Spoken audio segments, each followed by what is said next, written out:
Welcome back to our classes, guys. And first of all, I want to thank all of you for subscribing our channel and encouraging us to make these videos. Guys, आज जो हम करने जा रहे हैं that is another 2 parts of the tenses. आप लोगों ने अभी तक indefinite tenses किए जो कि यहाँ है habitual action, headlines, commentary, universal truth की सब रहे होंगे. और अगर अच्छे से आप लोगों ने अभी तक tenses को कर लिया होगा तो एक चीज़ और भी आपने ऑब्जर्व की होगी कि जितनी भी प्रोवर्ब्स होती हैं उसमें भी हमारे प्रेजेंट इंडेफिनिट टेंसेस यूज होते हैं. So I will find it good अगर आप लोग इस सेशन को इंटरैक्टिव बनाओगे. आप लोग कमेंट सेक्शन में अगर ये लिखते हैं कि और किस तरह की आप टॉपिक्स पे चाहते हैं वीडियोस, क्योंकि हमारा जो टारगेट है अभी ग्रामर के ऊपर वर्क करने का है. उसके बाद सितंबर ऑनवर्ड्स हम लोग 12th की क्लासेस लाइव या फिर रिकॉर्डेड आनी शुरू होंगी, that as per the plan. So वो लेटर उसके सामने हम आपको बताएंगे बाद में. और अभी हम ग्रामर का टॉपिक जो है मैक्सिमम सितंबर तक ख़त्म कर देंगे. तो you are most welcome to ask us about other topics too. उसके लिए बहुत अच्छा रहेगा, बहुत इंटरैक्टिव सेशन हो जाता है. और प्रेजेंट परफेक्ट टेंस हमारा देखो, परफेक्ट किसी भी टेंस की अगर हम बात करें प्रेजेंट या पास्ट या फ्यूचर, इसमें बच्चों को बहुत प्रॉब्लम रहती है कि मैम हमें परफेक्ट टेंसेस समझ में नहीं आते हैं, या फिर हम कंफ्यूज हो जाते हैं प्रेजेंट परफेक्ट या पास्ट परफेक्ट में क्या यूज़ होगा. डेफिनेटली पहले हम वो अलग अलग पढ़ लें, फिर मैं एक सेपरेट वीडियो उसकी भी बना दूंगी जिसमें आप स्पेसिफिकली सिर्फ इन टेंसेस को समझ सकते हैं. सो यहाँ प्रेजेंट परफेक्ट की अगर मैं बात करूँ तो बेसिकली पूरे प्रेजेंट टाइम का वो पर्टिकुलर पीस ऑफ डे जिसमें टास्क कंप्लीट हो चुका है और उसका अभी भी इम्पैक्ट दिख रहा है आपको कहीं ना कहीं, that is basically present perfect. और ये हमारा जो यूज़ होता है वो हैज़ या हैव, हेल्पिंग वर्ब उसमें यूज़ होती है जो कि प्रेजेंट टाइम को इंडिकेट करती है. और हैज़ हैव के बाद you will always use third form of the verb. Okay, always. So editing के चलते अभी तक आप ये भी समझे होंगे कि अभी इसके बाद हम जब सारे टॉपिक्स कवर कर लेंगे, एडिटिंग ओमिशन की भी वीडियो आपको ज़रूर दूंगी मैं. उसमें do does plus first form of the verb, do does के बाद अगर हमेशा first form of the verb use होती है या कहीं पर भी first form of the verb अगर लिखी गई है तो वहाँ पर एस आना है या नहीं आना है डिपेंडिंग ऑन द सब्जेक्ट, कि वो सिंगुलर है या प्लूरल है. इसकी प्रैक्टिस आप कर चुके हैं. सिमिलरली इज एम आर अगर हम एक्टिव फॉर्म में बात कर रहे हैं, ये एक्टिव फॉर्म के टेंसेज हैं. ओके, पैसिव जो वॉइस आप अलग से पढ़ते हैं वो पैसिव टेंसेज हो जाते हैं. सो एक्टिव फॉर्म में इज एम आर के साथ हमेशा first form of the verb और आईएनजी आएगी. जब थर्ड फॉर्म लगती है तो उसका सेंटेंस का मीनिंग ही बदल जाता है, वो आप पैसिव वॉइसेस में सीखेंगे. सिमिलरली हैज़ हैव के बाद हमेशा भी use third form of the verb. Okay, now when do we use it, हमें इसे यूज़ कब करना है या हम इसे यूज़ करते कब हैं. सो बेसिकली ये वो टाइप के सेंटेंसेस होते हैं बेटा जिसमें आप इम्पैक्ट देखोगे, जैसे रिसेंटली, जस्ट नाउ, सूनर और लेटर. इस तरह के जो वर्ड्स हैं या एडवर्ब्स हैं वो ज़्यादातर एसोसिएटेड होती हैं रिसेंटली, लेटली और जिसमें आप ये चीज़ इन्फॉर्मेशन देते हो कि हाँ ये टास्क अभी अभी हुआ है. Okay, his shirt is wet. अगर वो चीज़ शो करती है कि इस समय प्रेजेंट स्टेज क्या है तो बेसिकली ये ऐसा हो क्यों रहा है.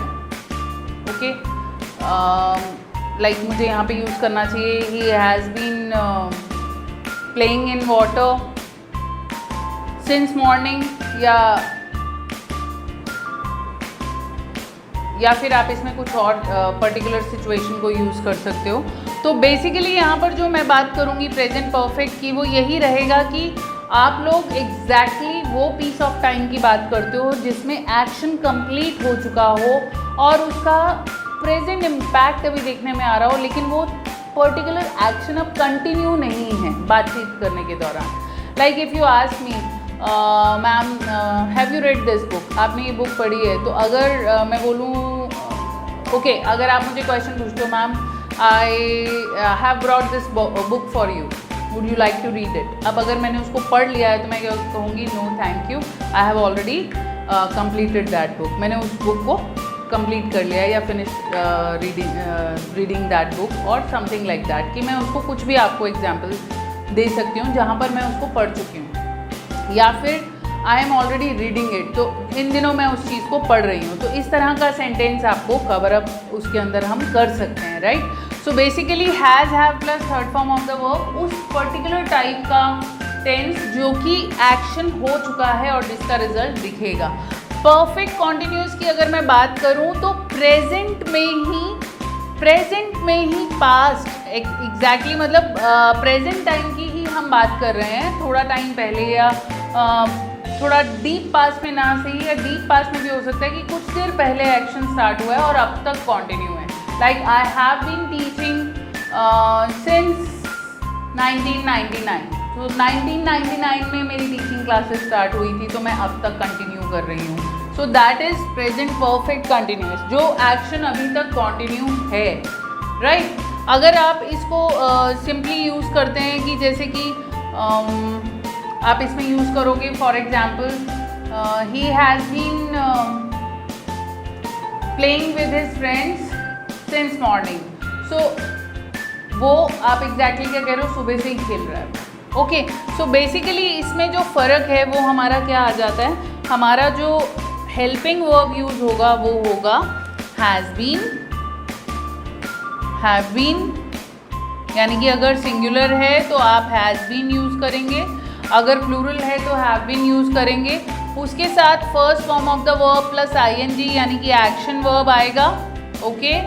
और फिर बाद में फॉर या सिंस ज़रूर एसोसिएट होता है। फॉर या सिंस का फ़र्क क्या आ जाता है बेटे इसके अंदर कि फॉर जो है वो हमारे राउंड अबाउट टाइम के लिए होता है और सिंस हमारा एग्जैक्ट टाइम के लिए यूज़ होता है। लाइक अगर मैं बोलूँ फॉर लास्ट वीक तो यहाँ पर सही नहीं होगा, अगर मैं बोलूँ सिंस लास्ट वीक तो बिल्कुल सही होगा, लेकिन अगर मैंने कहीं पर यूज़ किया for the last week, for a last week, so वहाँ पर मैं फॉर यूज़ कर सकती हूँ क्योंकि वो किसी भी वीक की बात हो रही है या किसी डेफिनेट वीक की बात हो रही है, अभी करंट जो अभी गुजरा है वीक उसकी बात नहीं हो रही है। तो इसका जो चॉइसेस हैं वो बहुत कॉन्शियसली होनी चाहिए आपकी। फॉर और सिंस का नॉलेज आपको बहुत सही होना चाहिए। अब जैसे मैं अगर यहाँ से एग्जाम्पल लूँ आपको, एक सेंटेंस है I have eaten a dozen bananas since morning, और एक है I have been eating a dozen bananas since morning. Okay, so